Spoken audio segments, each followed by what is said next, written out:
And so the work of that party, the work of President Maduro, and the work of the Venezuelan people united, heavily organized, ready to defend their revolution, not only in 14, in 18, and assassination attempts and invasion attempts in 19 and 20, and trying to install different people at every step of the way. They've overcome the sanctions.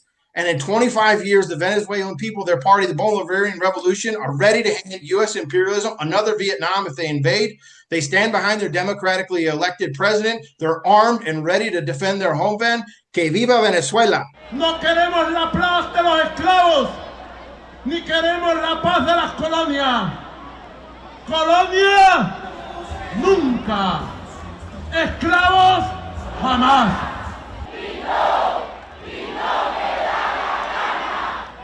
The Queens, the peace, the union, and the victory forever, victory forever, victory forever.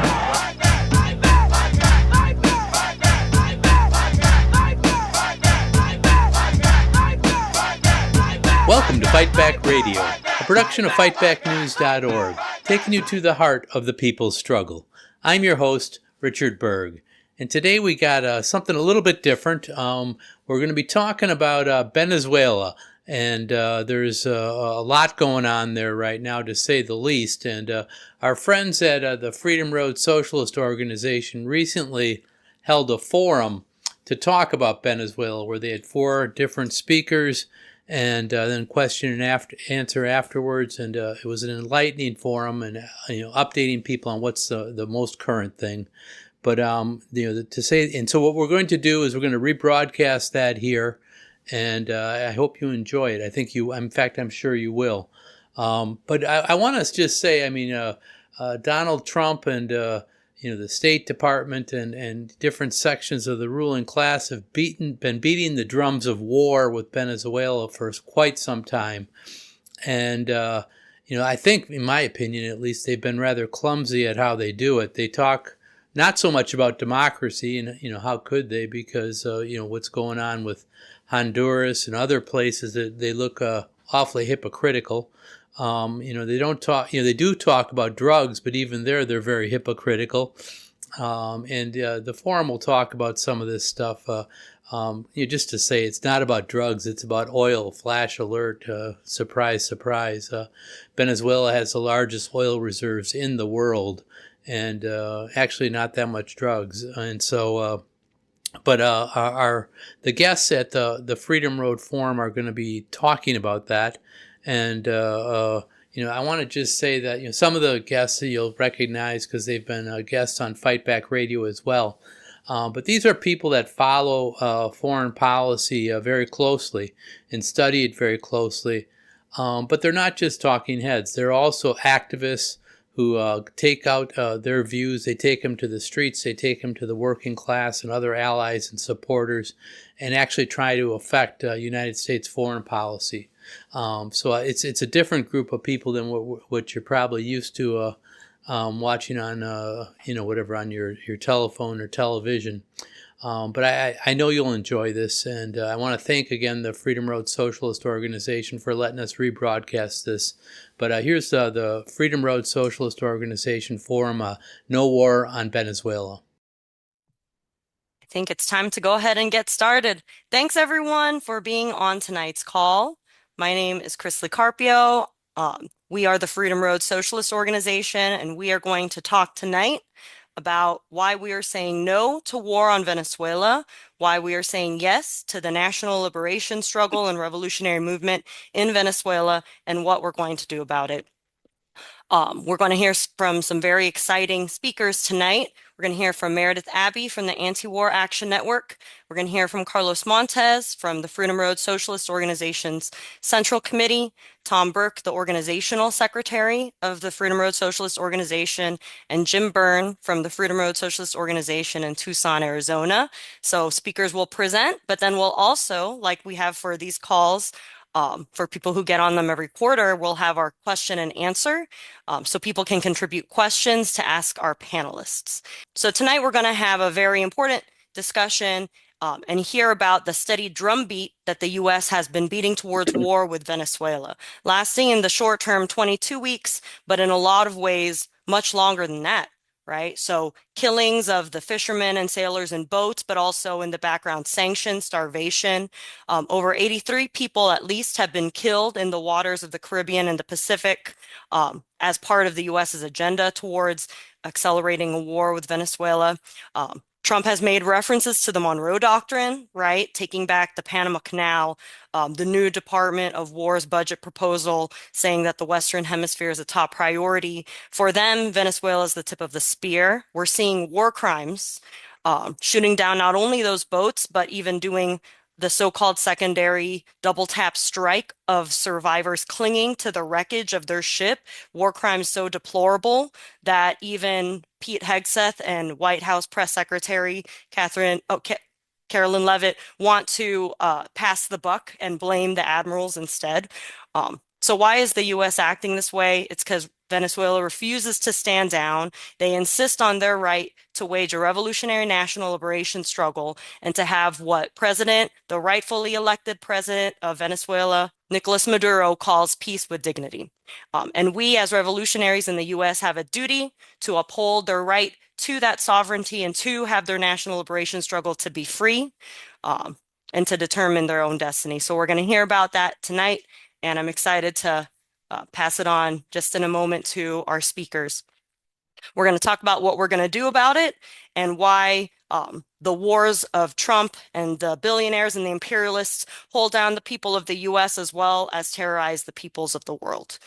And as part of our strategy for a united front against imperialism, we're going to take the whole beast down.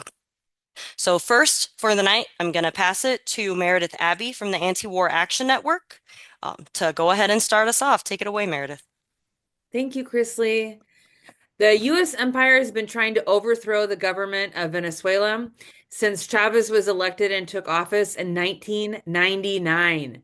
So for 25 years now, Presidents Chavez and Maduro have faced coups, infrastructure sabotage, election interference, computer hacking, system hacking, mercenary invasions, drone attacks, and painful economic sanctions. And despite all of this, from the Clinton administration to the second Trump administration, the Venezuelan people have been incredibly strong. They have rebuilt their economy. They have reelected candidates time and time again that the U.S. has told them, don't vote for them. Don't vote for them. And they now still continue to control their own oil that the U.S. wants so desperately and is basically like drooling after. The Democrats, the Republicans, and the ruling class have been frustrated and angry that their so very cruel sanctions have not caused the regime change that they so desperately desire. And now the U.S. is turning to overt war in order to get what they want. President Trump says he wants to replace President Maduro.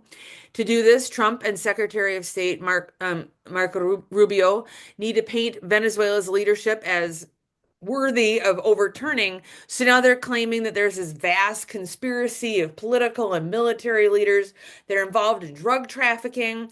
However, the United Nations reports that drug crops are not grown in Venezuela. Very little is transported. Like, there's actually not evidence that this is true.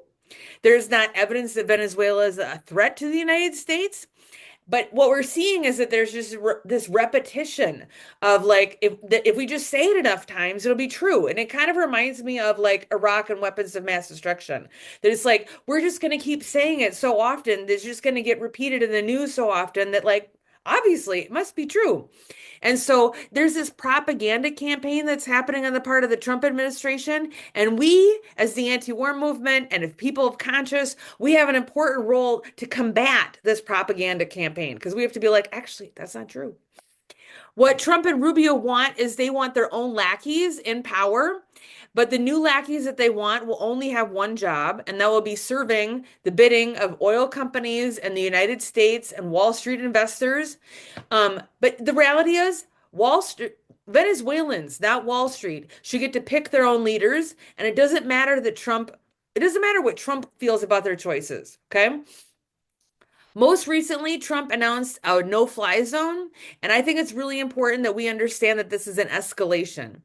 No-fly zone sounds like really pretty and nonviolent, and I just think it's super important for you to understand that this is an escalation.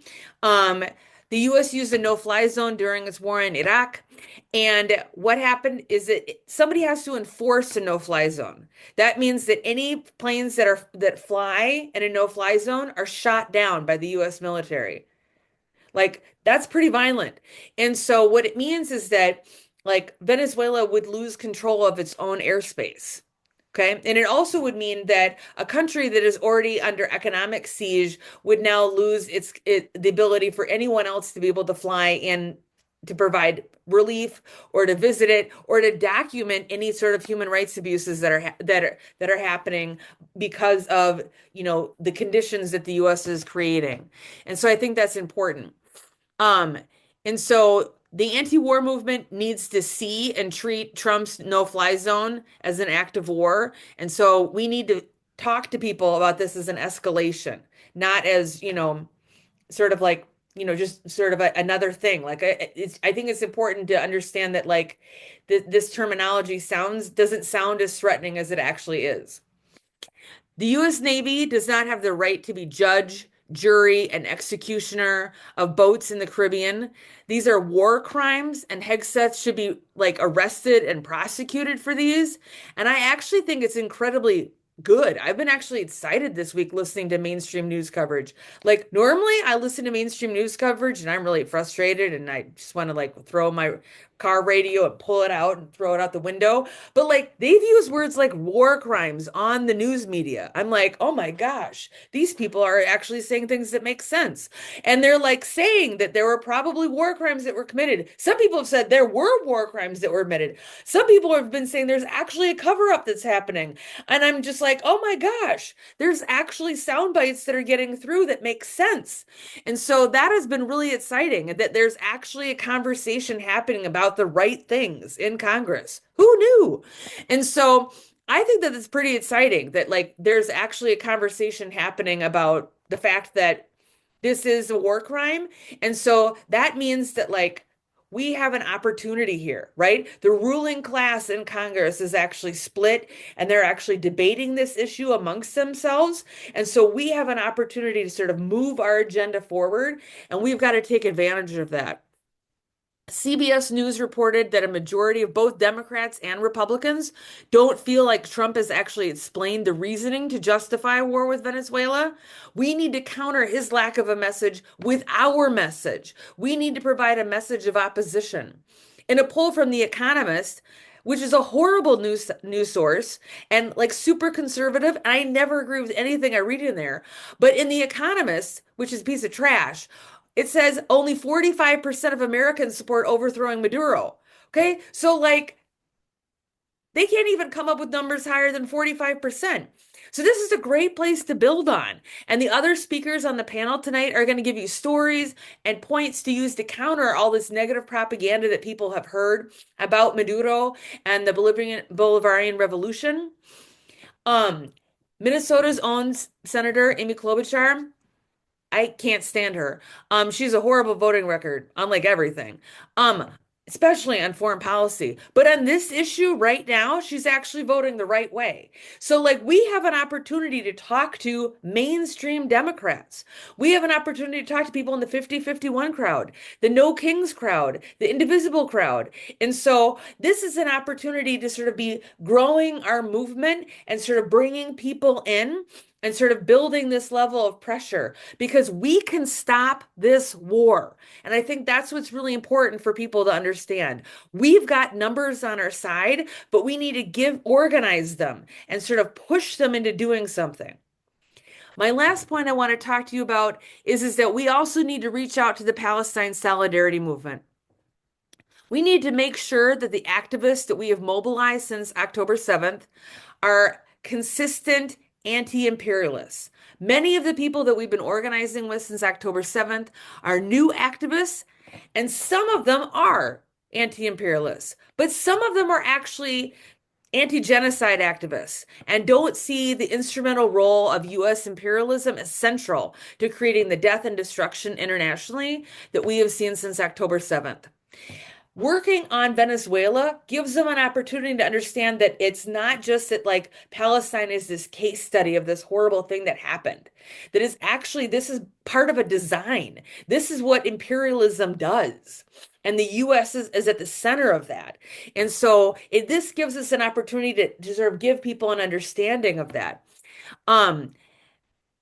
It is the U.S. that provides Israel these weapons to kill Palestinians, and the U.S. can actually tell Israel to stop.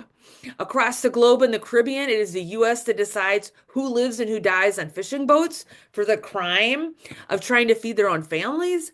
And both places, the U.S. is motivated by its geopolitical desire to control things and to control, resources.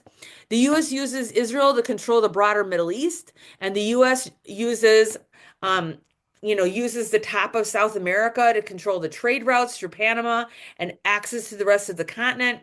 For decades, Colombia was actually the Israel of Latin America, but it is no longer under the thumb of the United States. And so we have an opportunity to sort of develop,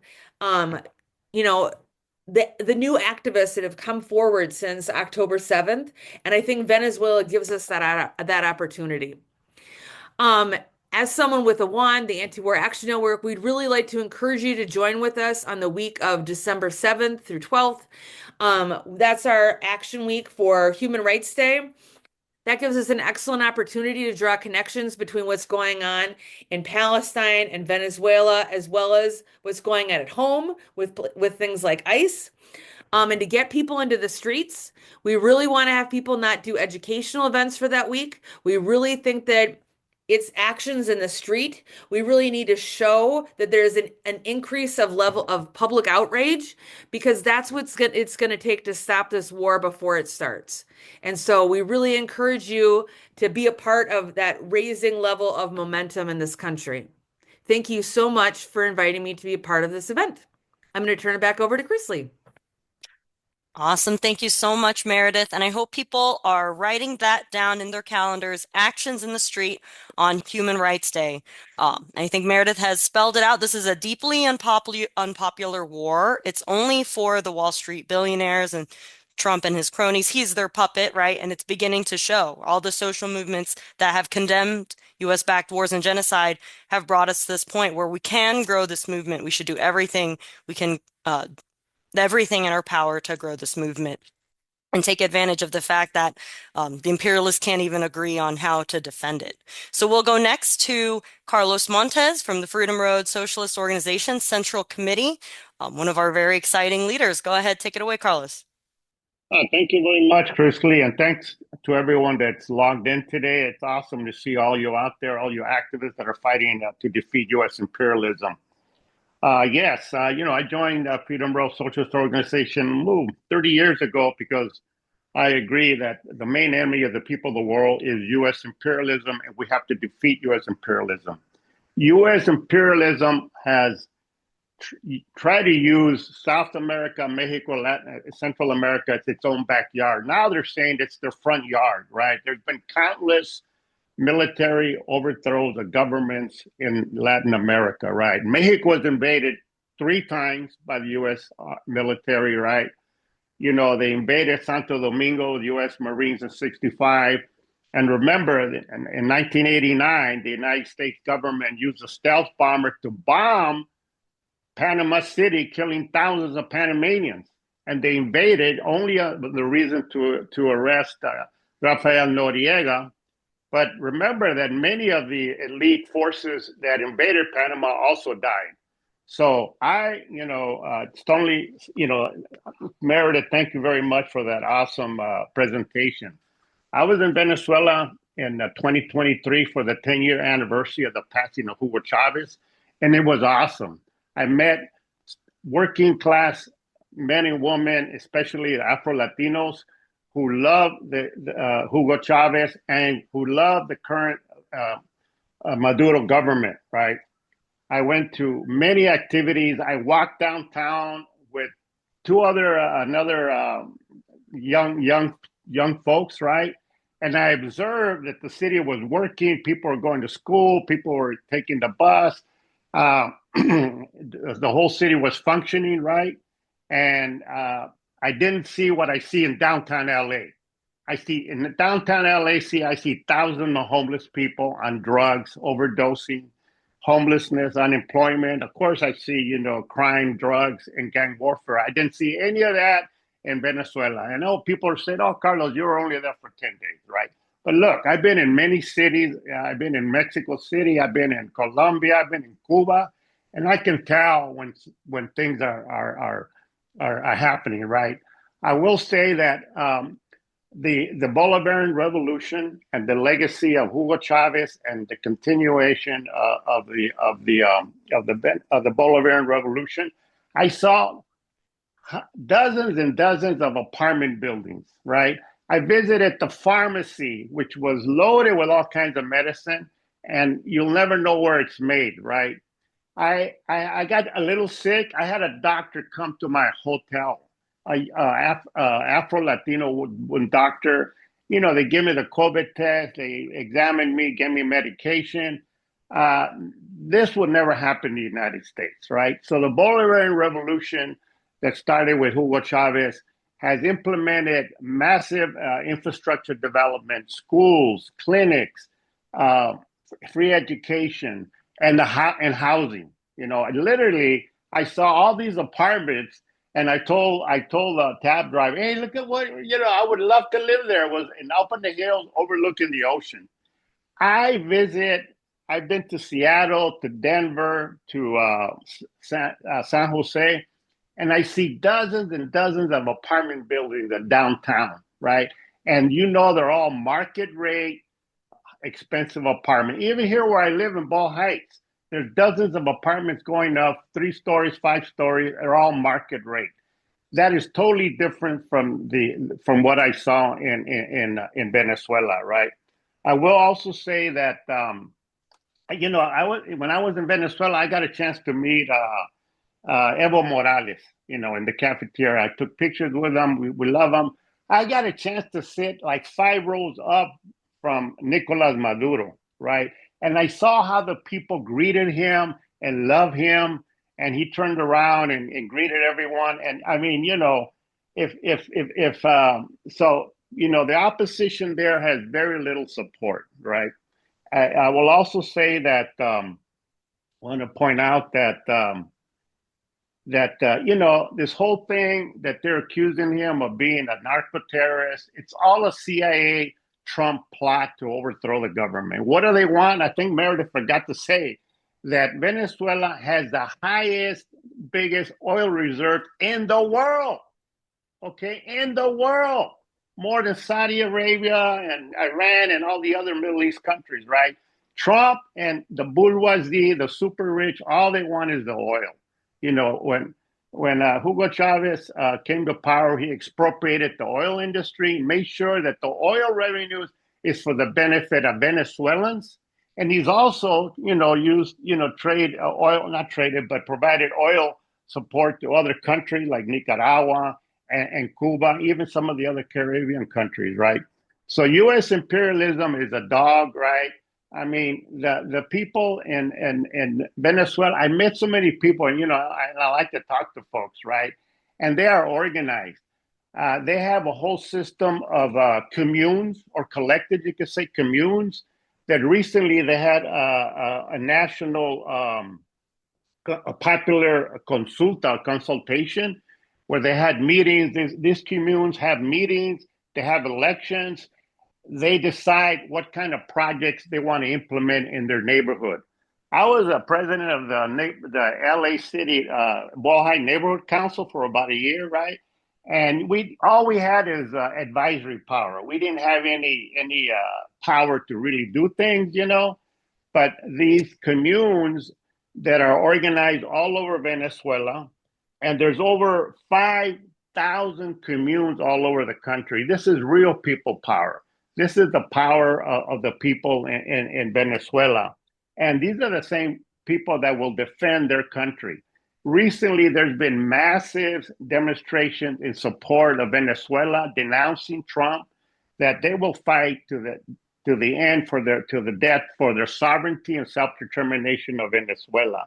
Now, I also, I'm an anti-war activist, came out of the Chicano moratorium. I became radicalized during the Vietnam War, but I'm also an immigrant rights activist.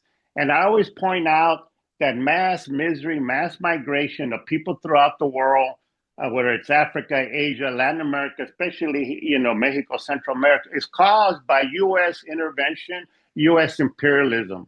And we have to denounce U.S. imperialism causing the misery. And what's happening today in our cities, in L.A. and Chicago, and now it's happening in the Carolinas, where Trump is using the racist apparatus of the federal government, ICE, FBI, to attack poor working class Chicanos, Mexicanos, Central Americans, and Venezuelans, right? That was caused by U.S. imperialism. So this is a major contradiction. I think the United States is being isolated throughout the world, not only because of support of Israel, but what it's doing to its own working class people here in the United States, right? So again, I'll point out that this is just a CIA military plot to overthrow the government, to go for the oil, and the people will not be defeated. So thank you all for being on this call, and I'll wrap it up. I'll just say that I'm going back to Venezuela. Yeah, we got to be there in solidarity. And all of you out there, organize your community, do protests, educate people, because sometimes some of my friends, oh, Carlos, what do you care about Venezuela? Look, man, we got to always be in solidarity with the oppressed nations of the world. That's why I mentioned earlier that I've been to Colombia, to Cuba. I was even in Nicaragua a couple of years ago, and I got treated better in those countries than I get treated in my own city by the authorities.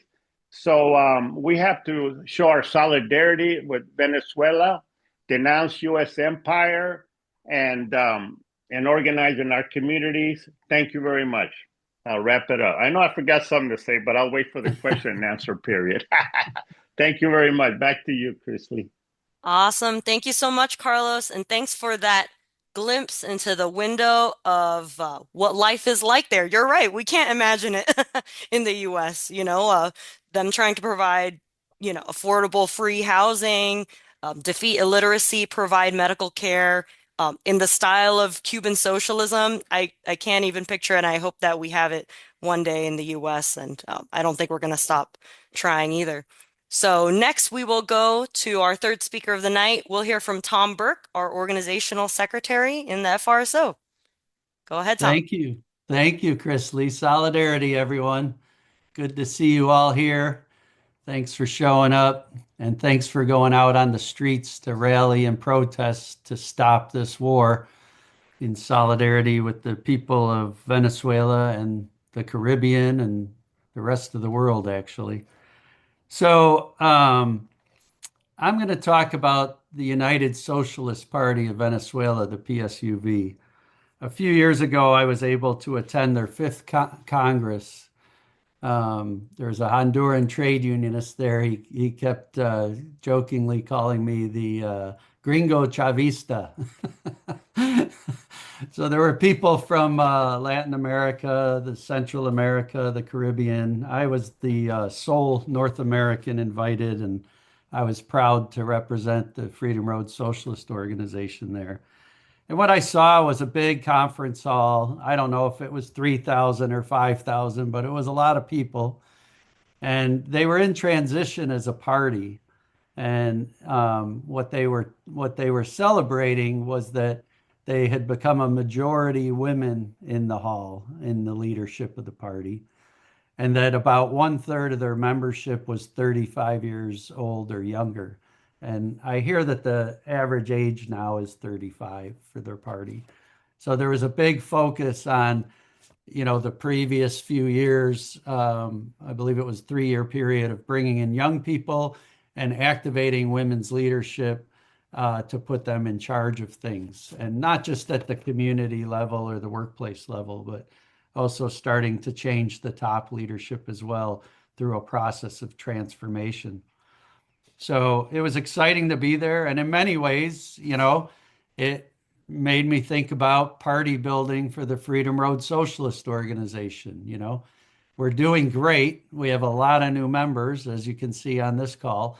And we're doing exciting things, leading many struggles around immigrant rights, around Black Lives Matter, in the trade unions, in the student movement, in the anti-war movement. We're strong and we're growing and people are joining every day. But we also need to study and look at other parties' experiences to understand how we're going to become a party of the working class, of the American workers, to lead a revolution in our country. Maybe similar, maybe different to Venezuela, but we can learn lessons from them too. So just to go a little bit back in history, in '89 there was something called the Caracazo, and that was street rebellions against the government of the time. And just so you understand, Venezuela was fairly industrialized compared to most of Latin America and had a fairly developed economy, a modern economy.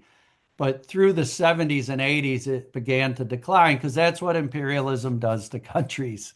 It's a vampire who's sucking the blood out of society. And so as that process went on, even though social democratic parties were the main players and mostly the governments elected, there began to be rebellions against them. So when you hear Bernie Sanders or Mamdani call President Maduro a dictator or an authoritarian, you remember the Social Democrats were the ones who got overthrown in Venezuela by the Bolivarian Revolution. It wasn't just right-wingers, And so from that Caracazo, Chavez led a military uprising, not a coup d'etat. He didn't want to just seize power because he could have done that. He wanted to have a people's uprising, a mass uprising. And they had attempted from the perch of the military to reach all the left parties and revolutionary movements and mass groups that they thought would participate. But it didn't work out. So he surrendered himself and went to prison. And then the next crisis came along and he was able to get the movement to release him and force the president to release him. And that's when he started running for office and won the election in 1999, as Meredith said. And that was a big surprise, not just to the ruling class in Venezuela and not just to the US and the CIA. It was a surprise to a lot of the left parties that didn't really work that hard on his campaign. He went out and met with them, and he decided he would go around most of them because they weren't enthusiastic about running a campaign. So the left in the country had to run and play catch up with Chavez and the Bolivarian movement. It wasn't until 2007 that they actually formed a party, and that's the PSUV. And that was a big step forward because to advance a revolution, you have to have a party, an army, and a united front. And the army was where the revolution was emanating from, and they built an alliance with the civilian movements. And that's what Maduro represents in the scheme of things. So you have the civilian military alliance. But as they developed party, they had to consolidate the movements and give leadership to things. So that's where the PSUV came from. The core of leaders, I remember studying it at the time, and I have friends who are in Venezuela and comrades. It's fair to say that most of the leaders came from Marxist-Leninist parties of the 70s and 80s. Some people reached back to the national liberation movements of the 1960s, where they were trying to do like what Che and Fidel did in Cuba in the 60s. But many of them, like Delcy Rodriguez, the vice president, and her brother Jorge, their father was the founder and leader of a movement called the Socialist League. And he was actually organizing, urban trade unionist community groups, different sectors of society, the student movement. And the police captured him in the early 70s. And after 3 weeks, he was found dead in a cell because they tortured him and murdered him. So when you see Delcy Rodriguez or Jorge Rodriguez, who are often in the news, they know full well what the revolution is about. They've lived it their whole lives, and their father's one of the main martyrs. So the people from those parties formed the core of the PSUV back in 2007, along with the revolutionaries of the military. And you'll meet people, in full Army or Navy uniforms. And if you're talking with them, you find out, well, they're actually generals. Or one time we got to talk to the chief of staff because he was excited to tell us about his trip to New York with Chavez and how he had been banned from returning to New York. He was very proud of that. But they'll tell you, oh, I'm a Marxist-Leninist, and they'll explain to you their life experience, even though they've been in the military for 30 years or 20 years, And that's a little bit different than what I've experienced in other places, especially in the US. So understand that the military is at the core of the revolution. So today you have a party that's, a party of hundreds of thousands of people organizing millions of other people.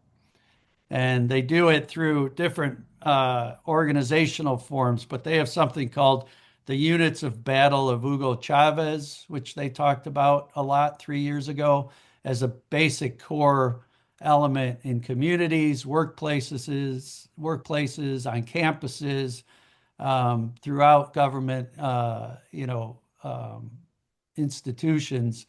And it's the basic core group of organizing for the party.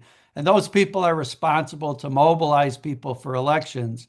But it's not only electoral party, They don't describe it as a Marxist-Leninist party.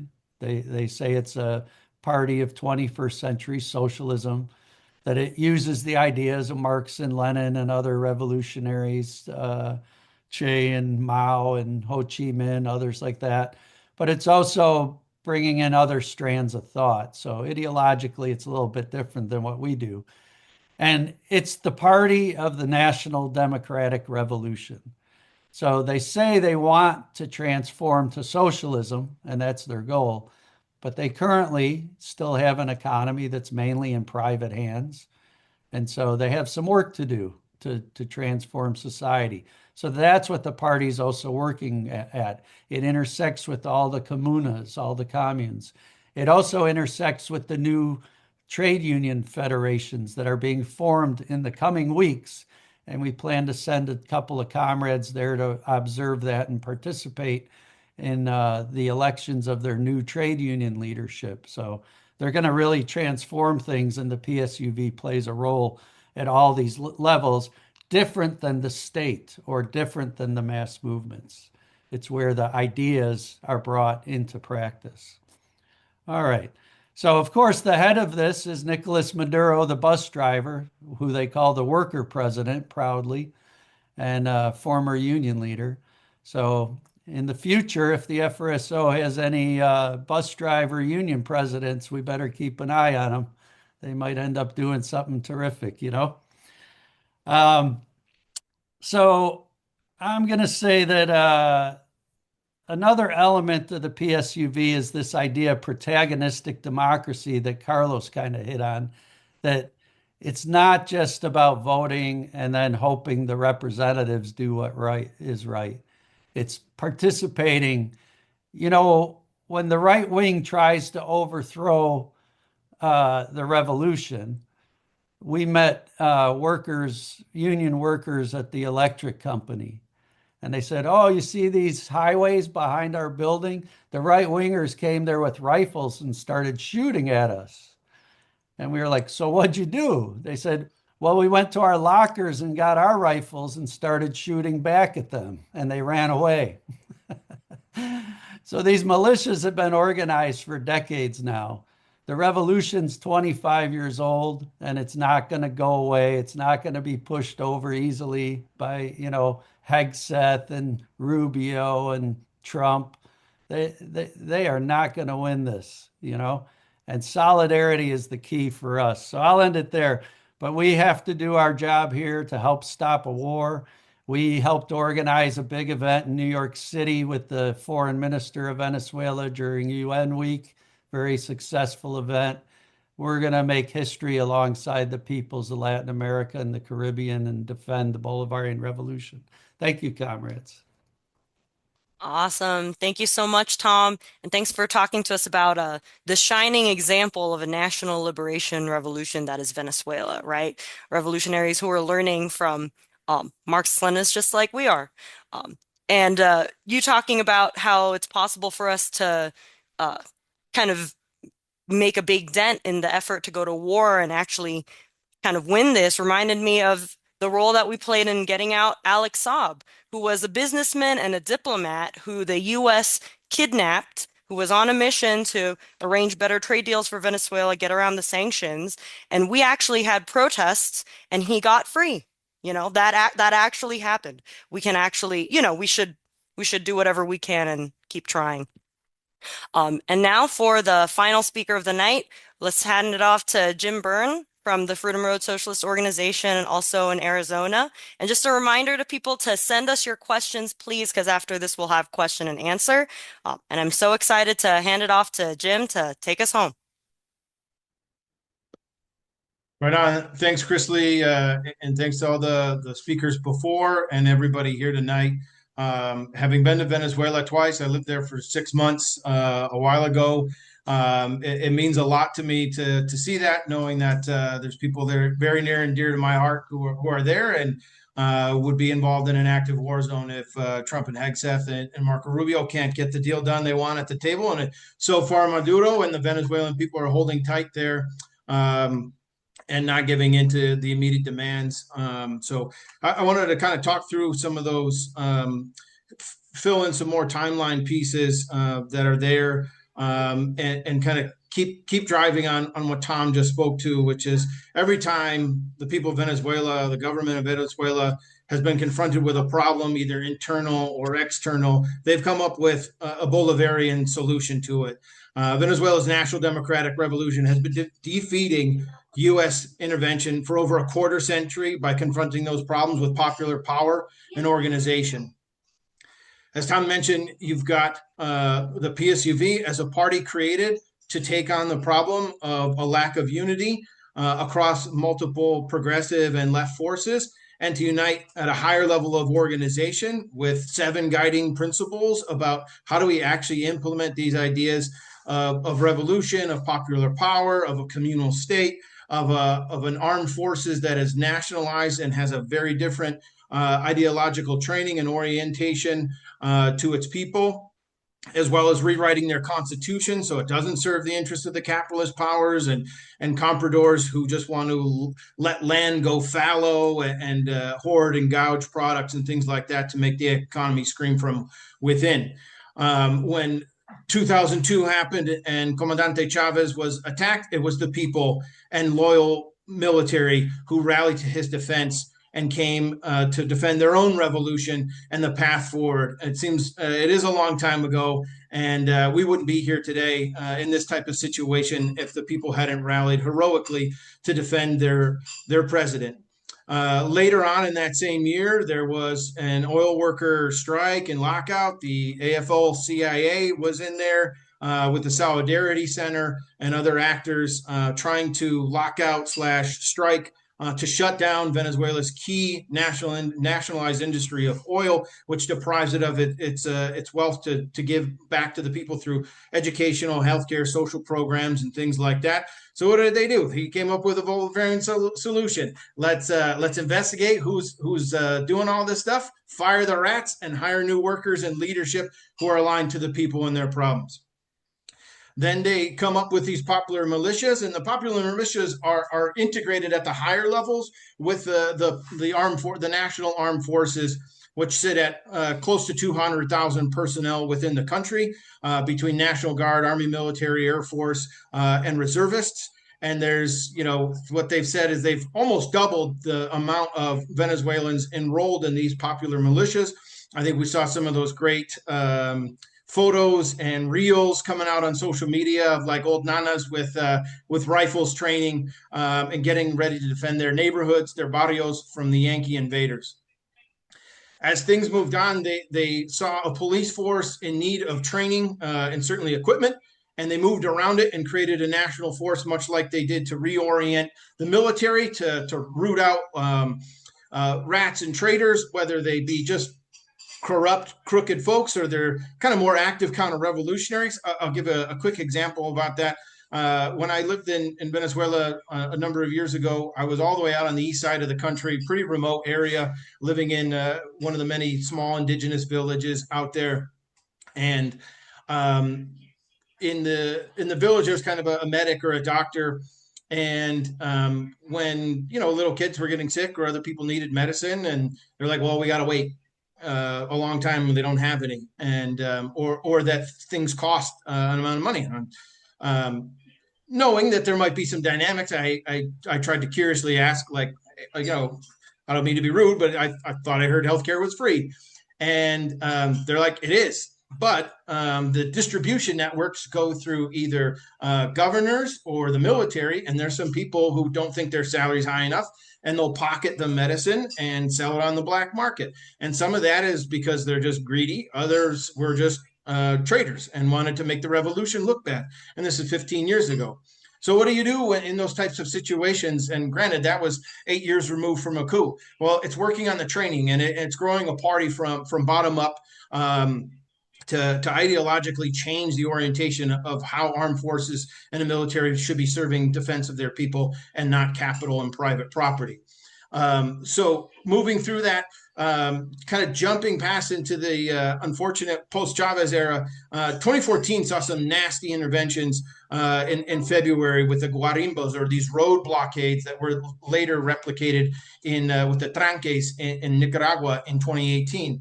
And these are anti-popular forces. They're oppositional groups. They're often lumpen characters and things like that. But one thing I wanted to share is I think we know that media can be manipulated. And this was definitely a case at that time, 10 plus years ago, when seeing on, progressive left people across social media sharing this image of this like hulking, almost Judge Dredd looking police officer with like a club in his hand and dragging a protester, and people are like, oh my gosh, look at like the Venezuelans, of course they're cracking down, they're authoritarian.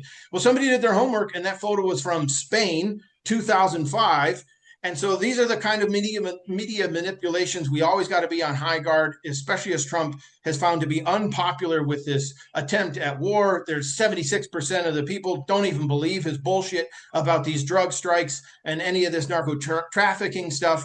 And so, like Meredith said, we gotta claim that message. We got out there and call out their bullshit and tell the truth about what's actually going on there and defend this revolution best we can. So as 2014 also hit ahead, there was price gouging, there was hoarding of food. So they took food off shelves, driving up the prices. Hyperinflation went through the roof. They had warehouses full of eggs, toilet paper, cooking oil, milk, flour, and all sorts of different powder products needed for Venezuelan meals. And they put them inside of armed warehouses and just held it back to make it look like there was some sort of economic crisis. 14 was also when they got Saudi Arabia to drop the price of oil way down to try and really bring Venezuela to its knees. And so the work of that party, the work of President Maduro, and the work of the Venezuelan people united, heavily organized, ready to defend their revolution, not only in 14, in 18, and assassination attempts and invasion attempts in 19 and 20, and trying to like install different people at every step of the way. They've overcome the sanctions. And in 25 years, the Venezuelan people, their party, the Bolivarian Revolution, are ready to hand U.S. imperialism, another Vietnam if they invade. They stand behind their democratically elected president. They're armed and ready to defend their homeland. Que viva Venezuela. Thank you. Viva! Hasta la victoria! Thank you so much, Jim. That was an incredible presentation. Drones blowing out the power system, food hoarding, sanctions, just outright killings, and the Venezuelan people will not go down. And we will make sure that everything we do is in lockstep with the Venezuelan people in the world who insist on being free. So thank you so much to our incredible speakers of the night. We're going to ask the questions now that have been sent to us. And there's quite a few, so get ready, y'all. Okay, let's see. So we'll start with a question from Philip in San Jose. And then it doesn't specify a panelist, so whoever wants to answer it can take a stab. How does Maria Machado come into play in regard to the message that we want to send out in these actions? Could she be a primary target depending on conditions? I think that she's a really great way to reach out to people in the anti-war movement because she's been super pro-Trump and she's been super pro-Netanyahu, and I think that she's super pro-Israel, and I think that that's been a really great tool because if she's been very supportive of the genocide of the Palestinian people, how can she be this great defender of human rights? Like, how can she be a Nobel Peace Prize recipient? But also, how can she be someone who is worthy of a Nobel Peace Prize if she's also advocating for the US to come and invade her own country? There's no such thing as a peaceful invasion. So I think that that sort of gets people to think about what does the opposition movement really have in terms of any credibility at all. And so I think that she sort of gets people to think about when people start to hear those things, I think it gets people to think about, oh, what type of lies am I being sold to sort of get me to want to believe in this justification for, attacking these boats, being pro, invasion, like, where does this train of logic lead me to go? And so I think it can be good for sort of starting to get people to think for themselves. Awesome. Thank you so much, Meredith. So she's a terrible person and a great talking point is what I'm hearing. All right. So it's Rick from Texas asking from Dallas, what is the current relationship between the communist CPV and the PSUV as this current U.S. aggression grows? So the relationship between the CPV and the PSUV and what resistance the PSUV faces. Does anyone want to answer that? Yeah, I'll answer that. So it's not a good situation if you're in the old Communist Party because you have to choose. You either have to choose the Communist Party that's pro-Chavista, pro-Maduro, pro-PSUV and aligns with it, or you have to choose the other Communist Party with the same name that calls Maduro a neoliberal, says that he's serving foreign interest, says that he's repressive and undemocratic, says all the things that the right wingers say about the revolution, And so, currently we know people, I'm quite close with a guy who's in the leadership of the party that's anti-Maduro, but I stopped talking to him after my last trip there. And I also know people and have friends who are in the pro-PSUV, pro-Bolivarian Revolution CPV. So what happened was a series of legal proceedings that defined which party was the legitimate party, and you can kind of go through it if that's what you're of the mind to do. But there were a lot of discrepancies in how the party was being run and funded, and its processes in terms of internal democracy. And so that all ended up in court, and the courts ruled that, the anti-Chavista ones weren't in charge of it anymore. They handed it to the folks who are pro-Chavista. So that's the current standing. So you might read two different statements from, a party with the same name. So that's where it's at right now. And just to say, neither of those parties is very big or powerful, given that, on May Day, the PSUV will get 2 million people out in the streets of Caracas, Even when the party was united and pro-Chavista, we went to the pre-rally and spoke at it, and there were about 150 to 200 people, And that's when they were having good times, so versus 2 million. So, I've been in a small group most of my life, so I don't discount small groups of people who are determined to make revolution. But I think we all know the revolution's being led from Maduro's seat in the presidential palace. 100%. Thank you so much, Tom. So from Faye in Fort Worth, Texas, can you speak more to the private property relations in Venezuela and what progress the PSUV has made in the past few decades towards the progress of socialism, and what ways they've protected the workers against class conflict in the process?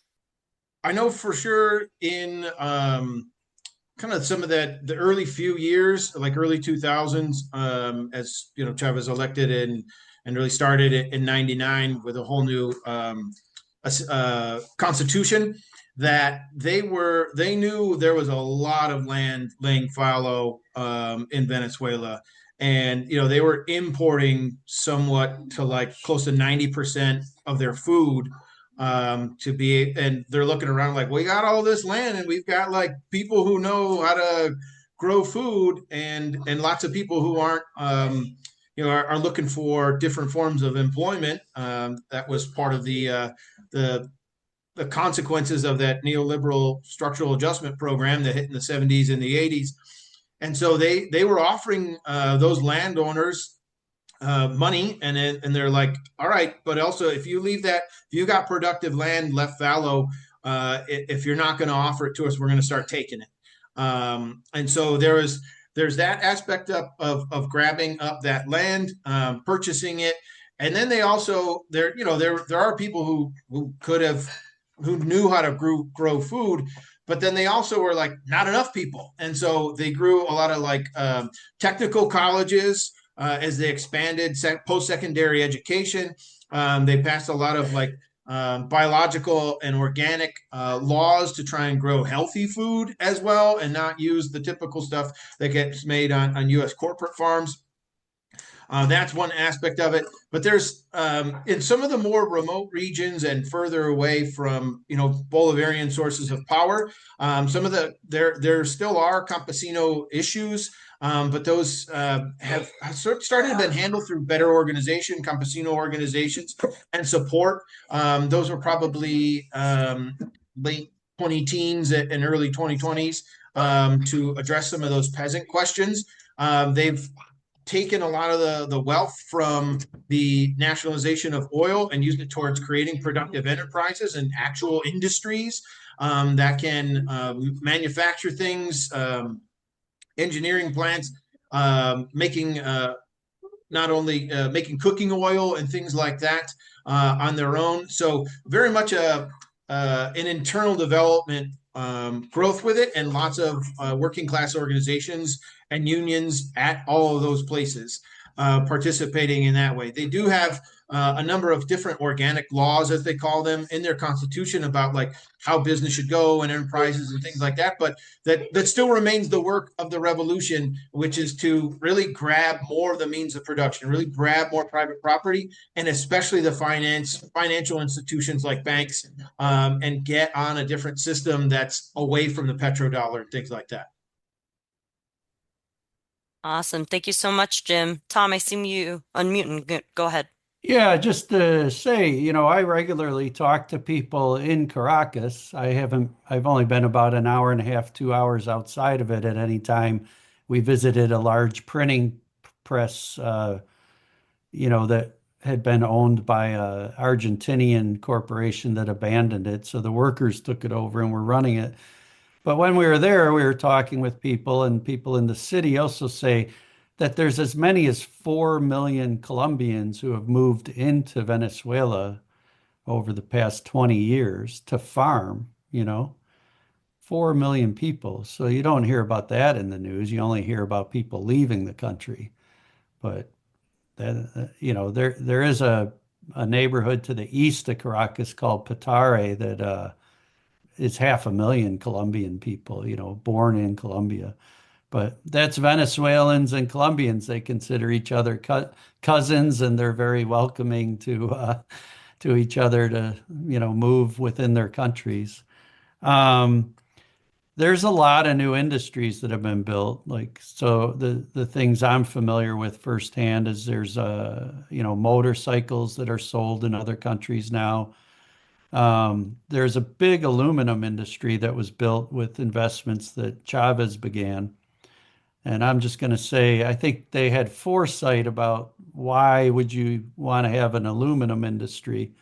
Well, if you know that the U.S. is eventually going to threaten you with war, you might want to build things that are easy to fly, you know? And so I don't know that for a fact. I'm just someone who tries to think about things and put them together. And yes, Meredith, I read The Economist for 25 years every week. So I agree with you about The Economist, but it also has a lot of raw information that's helpful to understand the economy. Um, they're a country that's on the march. They've had 18 quarters of growth, and some of that growth is, small percentage points, some's larger, and it comes after really devastating impacts of the sanctions. But they're like Muhammad Ali, fly like a butterfly, sting like a bee, and the U.S. better be careful. So. Awesome. Thanks so much to our panelists. Yeah, they're trying to advance their productive forces, and there's a leadership question, right?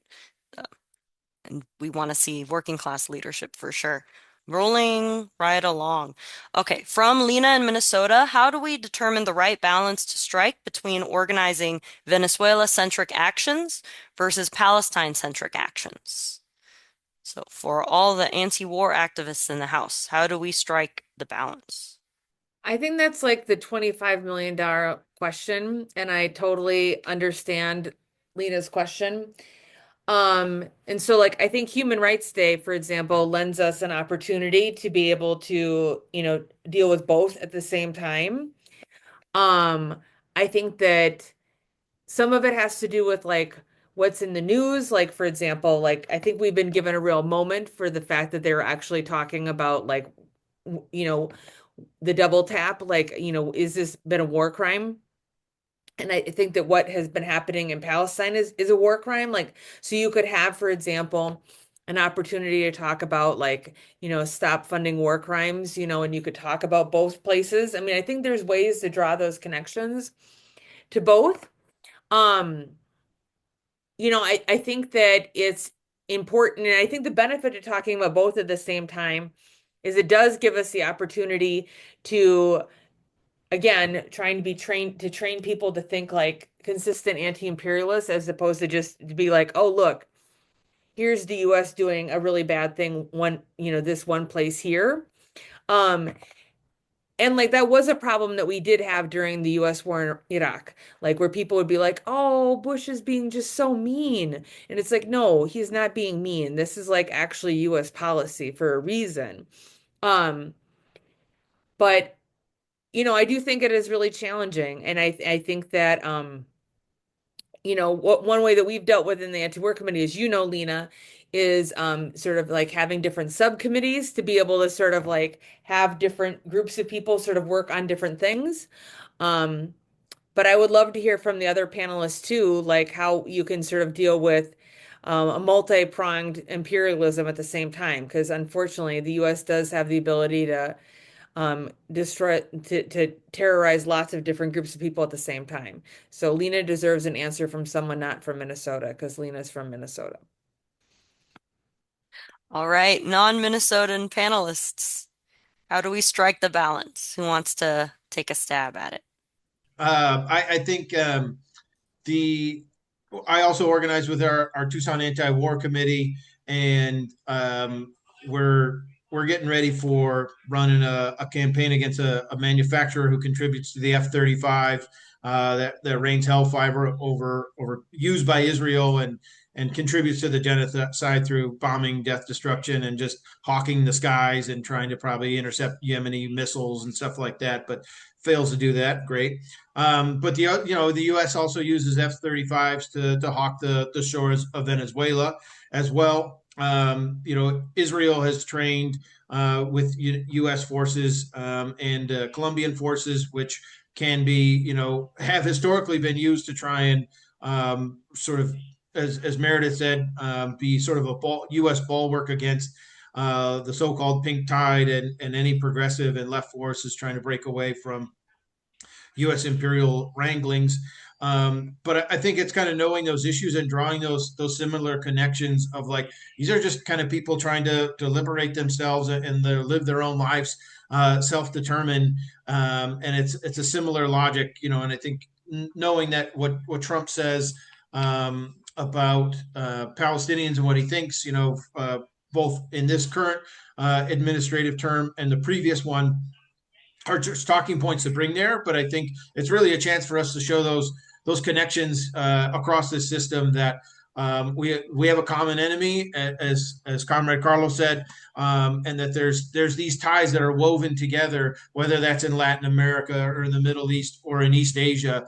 And so defending those is supporting those, and it helps us here at the United States raise all those issues and start to sort of raise the level of organization and consciousness amongst ourselves, so we can broaden that fight together.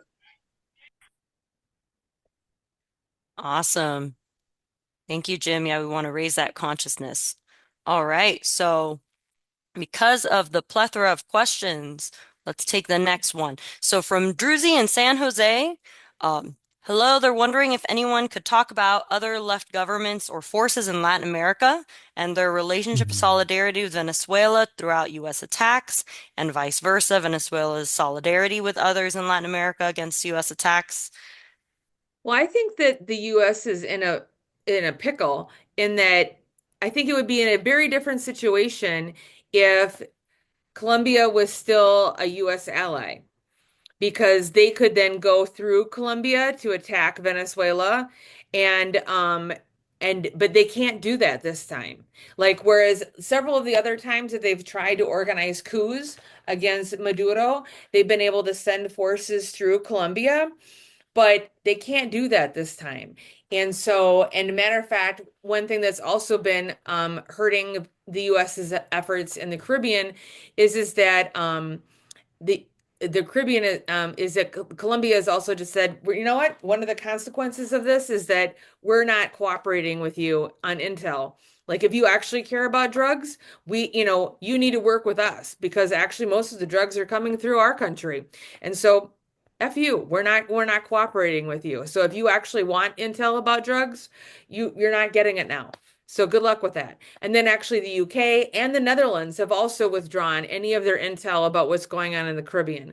And so it's been really interesting that they're like actual like cooperation, like consequences in terms of diplomatic that like are actually making it harder for the US to actually do things around drugs, which I think which actually calls into question if this was ever about drugs, which we know is true. It's never about drugs. It was always about like geopolitical control, oil, and like getting rid of a government that dares to like question like the US's capitalist order.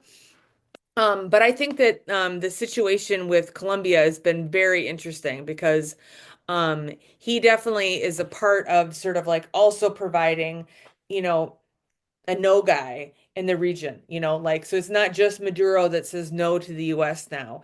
And the US has never had no from Colombia. Like, that is just sort of like a totally new thing. And I'll turn it over to Carlos. No, absolutely. Petro, the president of Colombia, he's been very vocal, standing in solidarity with Venezuela, saying we're a united people. If you, he even said, if you attack Venezuela, we'll defend Venezuela. So that is a major development. I was in Colombia, before the peace treaty was signed. They had a very right-wing government at that time, Uribe, So it's awesome development that the mass movement was able to elect Petro. And then, you got the BRIC nations, you got Brazil, you got China, Russia, that are in the forming economic political alliances that are supporting Venezuela. Claudia Sheinbaum, the president of Mexico, has said, has criticized Trump in his attack on Venezuela. And also says, you can't attack Mexico. We're a sovereign nation. And this whole idea of attacking cartels, whether it's Mexico or Venezuela, she denounced that.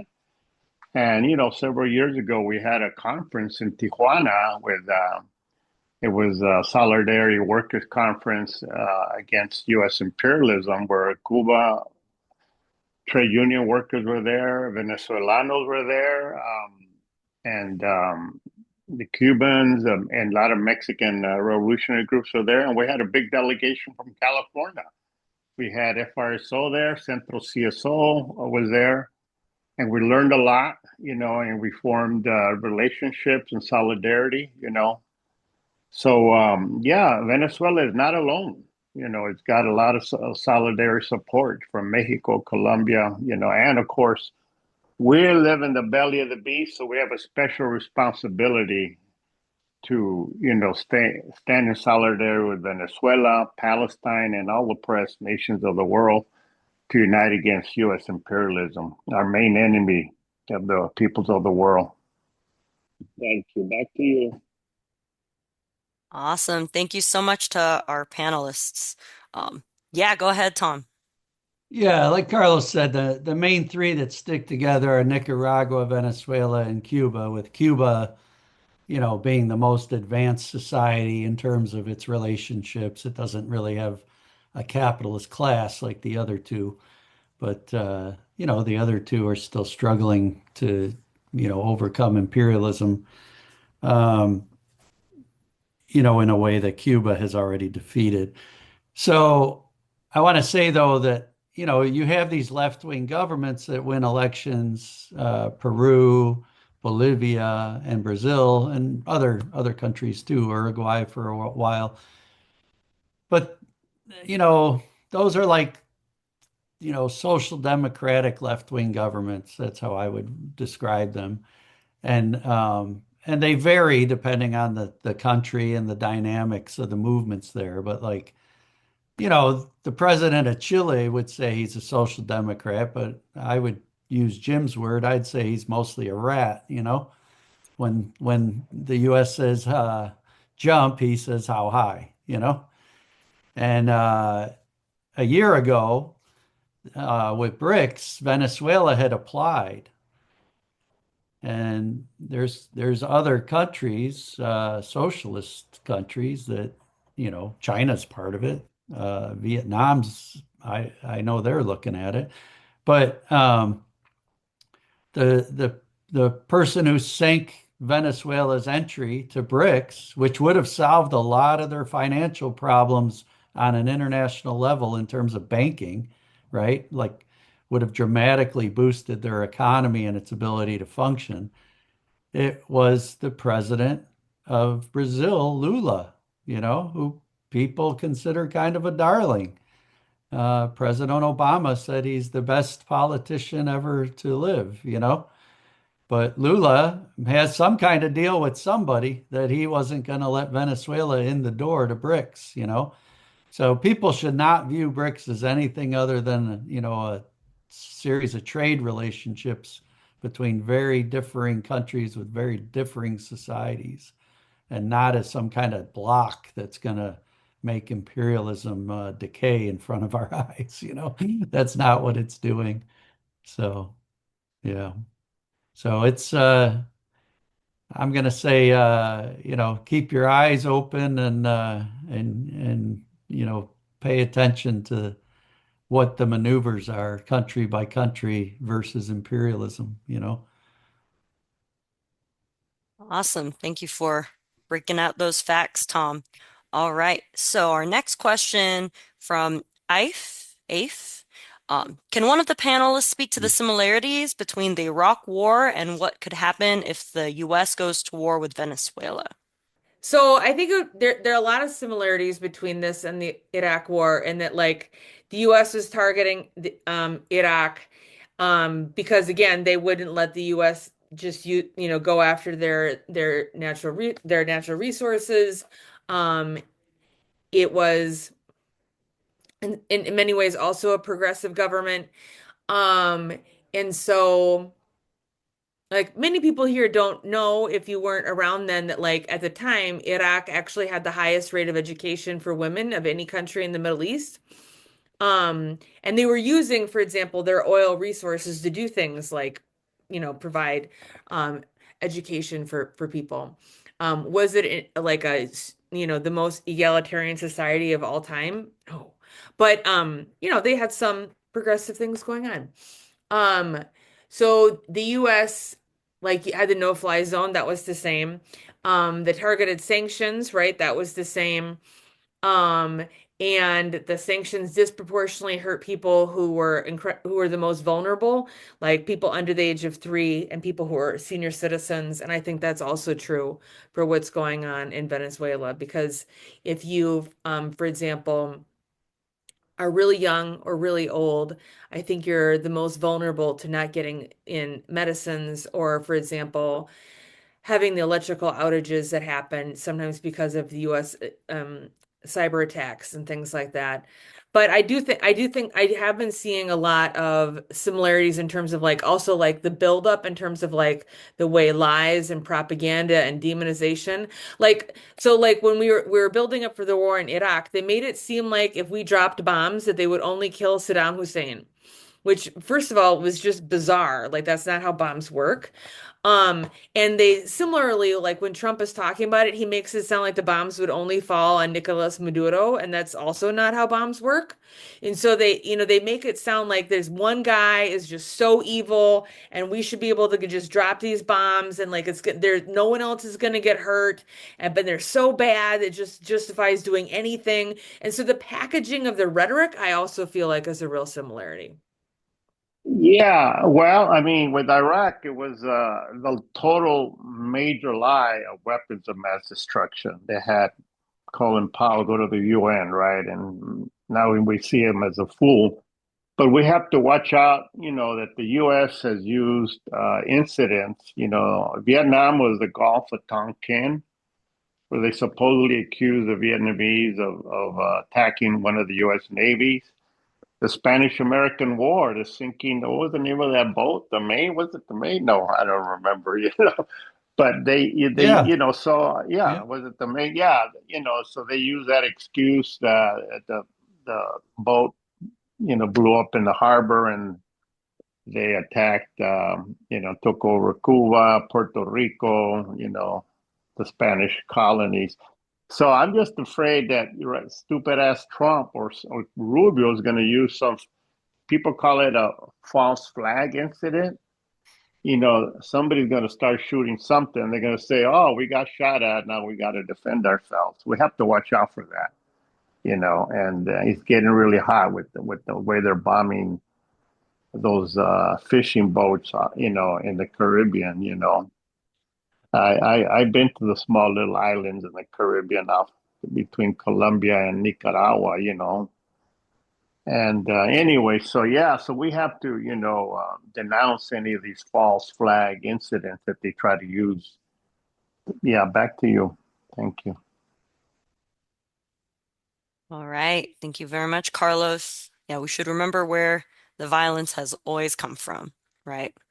Yeah, It's including not they Maduro's used in government. Mexico. They used an incident on the border with Mexico to invade, take half the territory of Mexico, right? I forgot about that one. Going way back. Yeah. Question from Kathleen. Are lots of Cuban medics still in Venezuela? I believe so. I'd be surprised if they're not. There's a lot of exchanges that happen.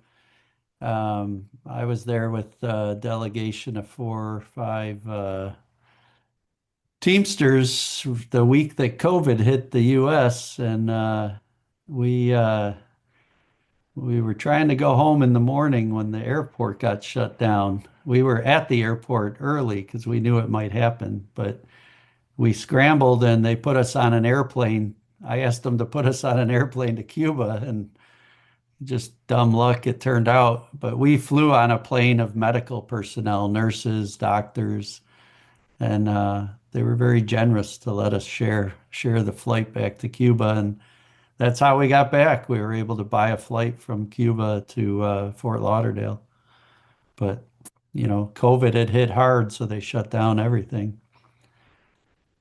But that's a few years ago, but I assume they're still there. And there's, a lot of educational exchanges, a lot of, on multiple levels, more so than with any other country. The solidarity and the bond is strong. Awesome. Thank you very much, Tom. All right. And then this will take us to our last question of the night from Angel in Chicago. To what extent is this threat of war against Venezuela tied to U.S. empire's new Cold War on China? Solidarity to the Bolivarian Revolution from Chicago. Well, if we had a second speaker for the Cuban doctors one, I had a story about having diarrhea where I was, but I'll save that one for now. I'll take the China one, I guess. No, 100%, comrade, it is. Well, I'd say maybe 90%. It's a fair amount is clearly seeing Venezuela on its own as its own thing. I mean, from 2002, the United States already wanted to get rid of this thing, and that was clearly before China made its massive leap in industrial production and economic juggernaut that it is today. So it's always been on its radar since the revolution's infancy. But it is definitely a shift in ruling class tactics from the pivot to Asia that Obama started in his administration. Putting like 2,000 Marines in Australia is certainly something, but it's not 15,000 people and multiple airstrike, over 20 airstrikes, and closing in on 100 dead, and just the world's biggest aircraft. I do think it's a little bit kind of like Trump's use of the mother of all bombs in Afghanistan as a massive saber rattling. But it's Venezuela sort of in particular, but in general, it is that move to see that that the imperialists and the ruling capitalist class are not able to beat they can't carry out their agenda in the Middle East, in East Asia, right? Trump's trying to ramp up deals in South Korea to keep an eye, of course, on China over there. But Trump shifted the tactics to try and invade Venezuela in his first term, went around, sort of shopping around the idea there. But they know that, if you were to read the Southern Command's lead general's position paper in February in his presentation to Congress, China is the first country listed. It is peppered all throughout as threats to the region, U.S. national interests, and things like that. They know that over 20 countries out of the 30 in Latin America are a part of the Belt and Road Initiative. China's a major investor and trade partner. They're at least number two, if not number one, in tons of other Latin American countries. Not only are they building ports, railroads, infrastructure, hospitals, and other key infrastructural developments in there, they're then reciprocating by being a market for a lot of the Latin American agricultural products as well. So it's a way to flex on China in this way. But of course, the United States and its ruling class knows no other way than blood and murder and terror. So it's to keep an eye on, but it's definitely hands-off solidarity. But we know the grand chessboard is to try and make a move against China. Awesome. Thank you so much, Jim. And with that powerful statement that the U.S. is not going to keep winning, and they're meeting up with powerful opposition, whether it's anti-imperialists in Latin America or socialists all across Asia, or homegrown revolutionaries right in their own borders. Their day is coming to an end, and I think we're going to see more and more wins over the future, hard-won wins. So with that said, thank you everyone for being on our call. If you haven't joined yet, the Freedom Road Socialist Organization, please go onto our website, frso.org/join. We'd love to hear from you. We'd love to help you put on events so we can keep saying no to war on Venezuela. And thank you so much to our speakers of the night for a fantastic program. And thanks, as always, to Andy, our national organizer, for the fantastic tech and question organizing. Thank you, everyone, for being on. Hasta la victoria siempre. No war on Venezuela. See you all in the streets. Human Rights Day. Bye. Viva la revolución. Viva la revolución. Viva. Okay, so I want to thank the Freedom Road Socialist Organization for that excellent forum and letting us rebroadcast it, of course. People that are interested in getting involved in the anti-war movement, around Venezuela, or there's so much other stuff going on, Palestine and other things as well. But I would encourage them to reach out to the Anti-War Action Network, and we can put their contact info or website into the show notes as well. But the Anti-War Action Network has been nationwide an organization. It's relatively young, but it's groups that have been around for varying amounts of time, but are actually doing activities around the international situation. And on that vein, I also I wanted to bring to our Fight Back Radio listeners' attention something that happened recently. Well, actually not recently, last May in Jacksonville, but it's coming to a head right now. The Jacksonville Palestine Solidarity Network would regularly go to their city council meetings and call out the Jacksonville city government for their complicity with the genocide that was going on at the time, and continues for that matter, in Palestine. And one of the days they were there, one of the activists clapped their hands, and the police went to arrest them. And there was a person, Connor Cawley was the guy's name, was videoing this, and they grabbed him. This is all caught on video as well, and they threw him down and brutalized him. Back up! Back up! Now! Well, oh no, they. Oh, she did this. Hey, wait, whoa! Hold on! Now! Do it! And they ended up arresting 3 people, Connor, as well as Aaliyah Grady and Dragan. And the 3 of them were arrested and charges were pressed. But in Connor's case, they're continuing to press 2 felony charges. And so we're asking our Fight Back Radio listeners, and we know we know that you guys aren't just armchair people, that you'll go, you get out and you do stuff. So we're asking you to do something right now. We're asking you to send an email or make a call. We're gonna put in our show notes the website for the Jacksonville Palestine Solidarity Network, and it's jaxpsn.org